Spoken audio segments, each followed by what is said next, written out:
avec les enjeux de métropole, clairement. Je vais passer la parole à notre dernière discutante, Sophie Fourchy. Je suis très heureux que vous veniez ici avec nous au débat public parce que vous êtes une partenaire de longue durée du réseau vocal. Et c'est très rare, d'avoir cette durée, cet engagement à la durée pour pouvoir réaliser des choses et faire des choses. Merci beaucoup d'être là. Vous êtes directrice de la Fondation Carrefour. Je passe ma slide. Directrice de la Fondation Carrefour. Et oui, je n'ai pas trouvé trop d'illustrations, je suis désolé. C'est un peu cheap. Ouais, j'aurais pu, voilà, c'était hier soir un peu tard. Enfin, bref. En tout cas, merci beaucoup d'être là. J'arrive plus, je ne sais plus la date exacte du partenariat, je crois qu'on rentrait près de plus de 20 ans. De partenariat, ou près de 20 ans. 98, c'est bien la 20e année. Donc, c'est pas anodin que vous soyez à ce débat d'AG public. Alors, déjà, la première question que j'ai envie de vous poser, avant de peut-être vos réactions aussi à ce qui a été dit, c'est pourquoi avoir soutenu si longtemps le réseau Cocagne? Qu'est-ce qui a démarré dans l'idée du réseau Cocagne et pourquoi avoir suivi dans la durée le réseau Cocagne pendant ces 20 ans? Je crois que ça mérite d'être expliqué.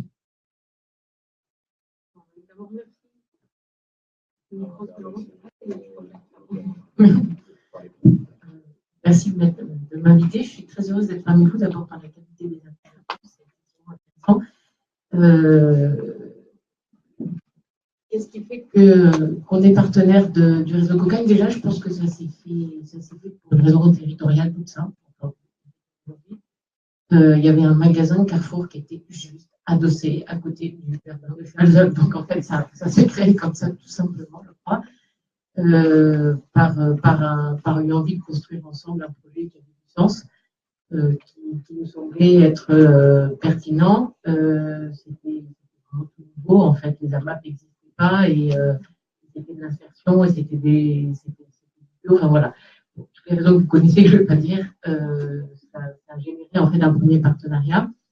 Et puis ce partenariat en fait a grandi. On a grandi avec vous par rapport à nous au niveau de qui a pu se construire avec Carrefour en fait tout simplement en essayant de voir par rapport à ce que devenait le réseau et comment on pouvait accompagner ça. Donc tout simplement en répondant aux besoins des jardins. Donc, depuis des années en fait ces moyens pouvaient grandir et du coup on a investi aussi, on soutient tout ce qui est la recherche et le développement en fait, des jardins de Cocagne.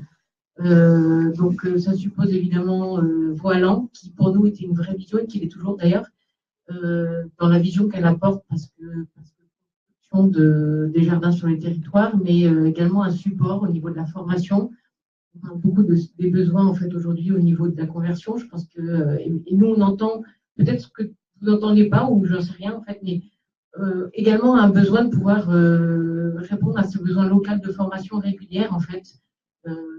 Encore ce matin en fait on discutait avec des personnes et ils nous disaient que quand on parle d'insertion on parle aussi de décrochage scolaire, que les jardins étaient peut-être aussi une solution pour des écoles de la deuxième chance, je ne sais pas si ça vous parle, mais et de proposer en fait des formes d'apprentissage qui seraient des formations en fait qualifiantes qu'on pourrait construire au niveau des jardins pour créer justement de nouveaux personnes qui seraient sur ces territoires et qui pourraient se former à ces nouveaux métiers, en faire un métier et de le valoriser. Donc voilà, je rebondis un peu sur tout ce qu'on dit, mais c'est vrai que on y a cru aussi, on se disait en vous connaissant, et on s'est dit aussi que Carrefour est un employeur. Depuis toujours, en fait, la Fondation Carrefour se positionne sur tout ce qui est lié à l'alimentation, parce que, juste pour recadrer sur ce que l'on fait, on soutient les associations au niveau des territoires où Carrefour est implanté. L'idée, c'est de pouvoir les accompagner, soit parce qu'il y a un besoin ponctuel d'un investissement et que ça marche après, c'est tant mieux, soit comme vous, pour pouvoir consolider avec des structures, en fait, et répondre aux besoins locaux. Sur des projets de l'alimentation. Donc, ça va de la production, de la transformation, de la distribution, de la consommation et après du recyclage. De balayer dans tout ça, tout ce qui peut être une mission d'intérêt général au service de la lutte contre l'exclusion. On est très cohérent par rapport à ce qu'est le jardin de Cocagne, ce qui justifie effectivement un partenariat à long terme. Et sur la R&D, c'est vrai qu'on a soutenu après plus spécifiquement des projets qui nous paraissaient intéressants en termes de dynamique territoriale, qui étaient sur la transformation. Donc, par exemple, sur des projets en fait, de comment on peut, de production, on voit bien dans vos jardins en fait, 6 mois de l'année sont beaucoup plus productifs et 6 autres mois un peu plus compliqués. Et ces soucis de transformation, peut-être pour nourrir aussi les paniers, mais également parce que ça valorise en métier de production, permet de donner en fait une durée de vie supplémentaire, était sans doute une solution. Nous aussi répondait à un besoin, c'est-à-dire que on a organisé, nous, chez Carrefour, depuis à peu près le même temps, depuis 20 ans, en fait, le tri, le retrait, le don de produits alimentaires. Donc aujourd'hui, en France, on donne 100 millions de repas par an aux structures caritatives.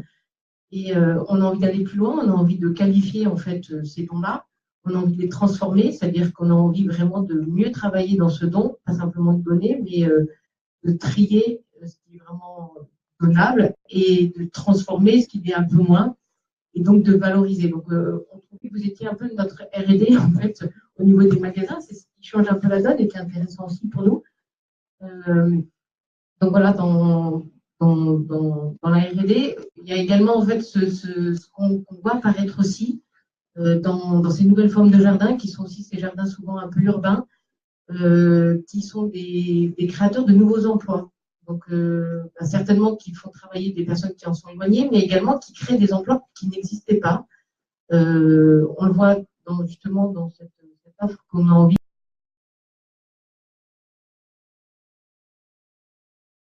Il y a aussi le compostage. Le compostage, jusqu'ici, on en parlait très peu. D'abord, en termes de vertus que ça pourrait avoir, c'est pédagogique. Peu de gens savent composter. Donc, vous avez aussi ce rôle-là et qu'on reconnaît et qu'on a envie de porter.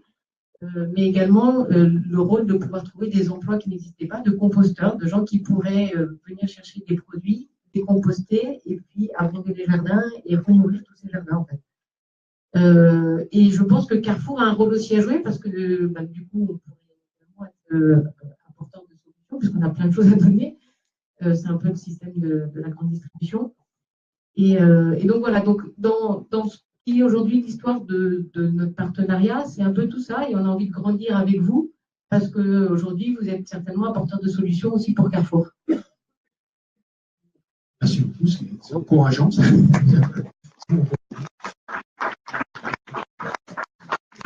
On est quand même économiquement une petite chose hein, par rapport à vous. C'est quand même stimulant.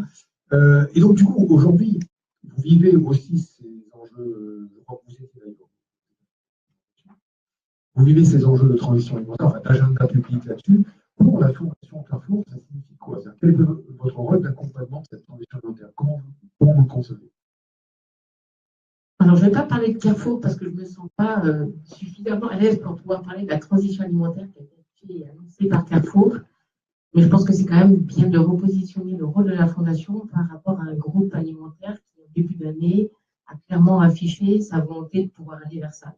Là, personnellement, j'en suis fière. Je trouve que c'est extrêmement ambitieux et plus que jamais, on a donc besoin en fait, d'acteurs comme vous tous en fait, pour pouvoir accompagner. Je pense qu'on ne peut pas faire l'impasse aujourd'hui de se dire, j'entends aussi en fait, dans les propos qui ont été dits, et dont on a conscience hein, qu'on ne peut pas être pris par le grand capital par rapport à tout ça. On le ressent très fort. Je crois qu'on ne peut pas se dire qu'on peut faire l'impasse de la grande distribution aujourd'hui dans un monde mondialisé dont on parle. On est aussi un acteur et que c'est peut-être vous qui allez pouvoir nous changer en fait. Et donc, enfin voilà. Après, le rôle de la fondation, le rôle d'un groupe, en fait, ce qui est intéressant d'une fondation entreprise, c'est qu'elle apporte des soutiens à des personnes comme vous, qui ont des innovations sociales et qu'on trouve merveilleuses, mais qu'on peut embarquer nous aussi tout un groupe derrière. Donc, c'est au service de vos structures et c'est au service aussi de l'intérêt général. Et donc, on parlait de multiserviciel, etc. Je pense qu'un grand distributeur comme Carrefour, d'autres, peuvent avoir ce rôle-là, en fait. On est des logisticiens, on est des acteurs de territoire. Donc, sur les territoires, par exemple, et là, on l'expérimente, en fait, on a mis à disposition, en fait, l'expérience, hein, des territoires, Carrefour est propriétaire également de foncier. Donc, on avait des terrains qui n'étaient peut-être pas suffisamment exploités. On s'est dit que ça serait peut-être l'occasion de tester comment mieux les exploiter au service du lien social, au service de la pédagogie, au service de la production. Donc là, avec le réseau, justement, on lance une expérience à Kobo où le territoire va servir en fait de lieu de production, sans doute un lieu pédagogique, donc tout est à recréer et c'est mis à disposition en fait par Carrefour et avec l'idée de se dire que tout ça peut avoir du lien, on a un flux aussi. Donc c'est aussi comment on peut embarquer au niveau de nos clients et des clients de Carrefour en fait et faire changer les mentalités. Il y a un vrai rôle en fait aussi éducatif très très fort. Enfin, vous le savez mieux que moi, mais beaucoup de gens dans les villes ne savent plus du tout comment se produit une carotte. En fait, donc aujourd'hui, on est preneur de ça en fait. D'affaires sur le bio à 5 milliards, donc ça fait plus 30%. Donc, bon, c'est pour se donner un cap, je crois. Et, donc, effectivement, je pense que tout ça, pour que ça se passe bien, il va falloir le faire ensemble. Et donc, voilà, au niveau de la Fondation Carrefour, nous, on est vraiment très preneurs. Et là, ça tombe bien, en fait, parce qu'on est en attente, en fait, de tous ces petits projets. Parce que, alors, on parlait d'esprit filière et de territorialité. Je crois que Carrefour a depuis longtemps, en fait, développé des filières qualité Carrefour qui ont fait leurs preuves et qui le font et qui continueront. Mais au niveau de la fondation, en fait, on est une structure, toute petite structure qui a cette capacité de pouvoir innover parce que justement, à un niveau territorial et pilote, on peut faire des choses en fait. Et c'est peut-être là qu'on peut se rejoindre, c'est-à-dire qu'au niveau de la fondation, on est en capacité, parce que sur un programme territorial, il y aura quelque chose qui aura du sens, de pouvoir tester cette innovation, d'embarquer l'acteur qui est la distribution, mais tous les acteurs autour que vous souhaiterez, pour prouver que ça marche et après aller beaucoup plus loin. Et donc aujourd'hui, en fait, le message qu'on a envie de porter, nous, au niveau de la Fondation, c'est de vous dire qu'on aimerait vraiment continuer dans cette démarche-là de co-construction pour réinventer en fait cette transition et de construire ensemble la transition alimentaire de demain. Merci beaucoup, le message est passé. On est effectivement comme des têtes chercheuses aussi, hein, de l'innovation, etc., et de trouver des liens concrets qui peuvent y avoir ensuite avec ce que vous représentez économiquement, socialement, territorialement, etc. J'ai déjà discuté avec des jardins ici sur cette question des relations avec les magasins Carrefour, notamment en termes d'approvisionnement possible, etc. Il y a des pistes plus nombreuses que je croyais sur la possibilité de créer dans le système de diffusion multicanal qu'on imagine de cette organisation logistique des jardins, puisse avoir un lien directement avec les magasins comme il en existe déjà.